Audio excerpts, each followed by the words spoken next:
So we just said that when we have larger tears or greater injury in a blood vessel or to tissue, we need to use coagulation. So this is the third step, that if it's necessary, this is where there's a clot. So what does that mean? It means blood is turning from a liquid to a gel. And how that happens. So within the body, there are procoagulants, meaning turn to gel, and anticoagulants, which mean stay liquid. How these balance or not determines whether things get sticky and coagulation, whether this is happening. So if you are looking at this next diagram and going, this is really complicated, this is the simplified version. Sorry.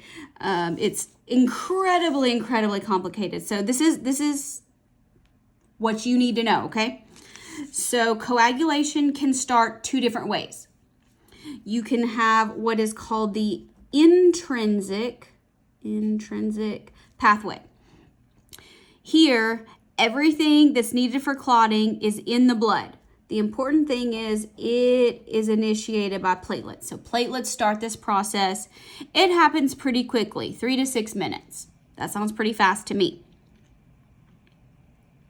You could have also the extrinsic pathway. This is where cells get involved that are not in the blood. This is a shortcut. This can happen in 15 seconds. And the injured tissues release something called tissue factor 3, which implies there's tissue factor 1 and 2. There are, you don't need to know them. So do you see how on this side, on the intrinsic pathway, it has 4 arrows? That means there's several steps. Eventually, you get calcium ion. Now, on the intrinsic pathway, you have to go through several steps to get there. When you have the extrinsic pathway, tissue factor 3 gives you calcium pretty much immediately, 15 seconds. Both of those correspond to something called factor 10. These are Roman numerals. X means 10. So this is called factor 10. Do not call it factor X. Factor 10. So when you have factor 10, it's floating around in the blood. It's not doing anything. However, when factor 10 mixes with calcium, it becomes activated. So activated factor 10. That means it's going to do something. So activated factor 10, there's also factor 5. Do not call it factor V, factor 5.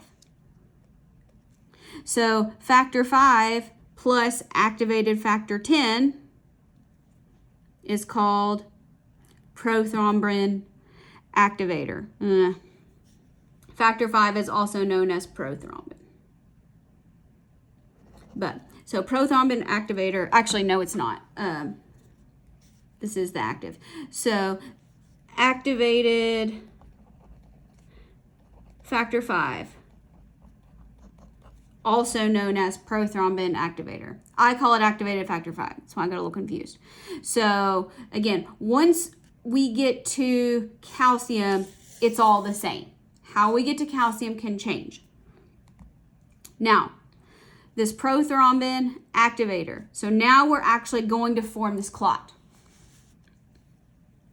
Activated factor 5, prothrombin activator, hits prothrombin. This causes it to activate. This sounds kind of like some sort of like Transformers thing. You're not really wrong. So prothrombin becomes thrombin. And then also in the blood, you have something called fibrinogen, When fibrinogen, it's loose, it's soluble, it's just floating around. It's not doing anything, it's just there. Now, fibrinogen, when it encounters thrombin, thrombin activates fibrinogen.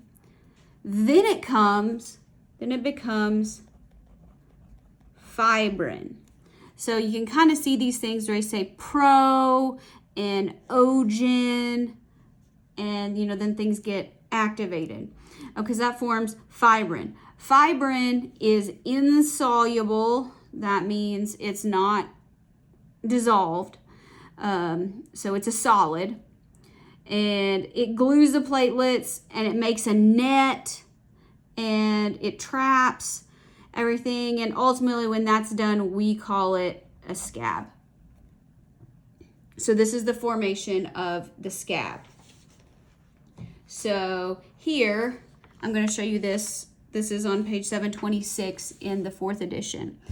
So when we go down the intrinsic pathway, we have platelets, factor 12, then factor 11, then factor 9. Then we get calcium. So factor 8, factor 9 turns into factor 8. Ultimately, we get this calcium thing here versus extrinsic. So here, see, we had 1, 2, 3, 4 steps to get to factor 10. Extrinsic, 1 step, activated factor 10. Then you have all this other stuff. Prothrombin activator, prothrombin becomes thrombin, fibrinogen becomes fibrin, and it makes stuff. You're going to get a scab. Let me show you a picture of what that looks like on a microscopic level. This is on page 722 in the 4th edition. So these green strands, this is the fibrin. Do you see how it's trapping platelets and red blood cells? So that's how that works. If you look up here in our blood smear, you see these tiny little like purple dots? Those are the platelets. And then they swell, and here, this is a closer up view there. So this is what an actual blood clot would look like, or does look like. So as I was going through there, all these clotting factors, they're numbered 1 through 13 with Roman numerals. Now, they're named according to how the order that they were discovered, not the order that they work in. So that's why we have factor 10 and factor 5, and in that cascade there you saw more of them. But calcium is also known as factor 4, so it can get really complicated. So this here, this is what you need to know from this portion.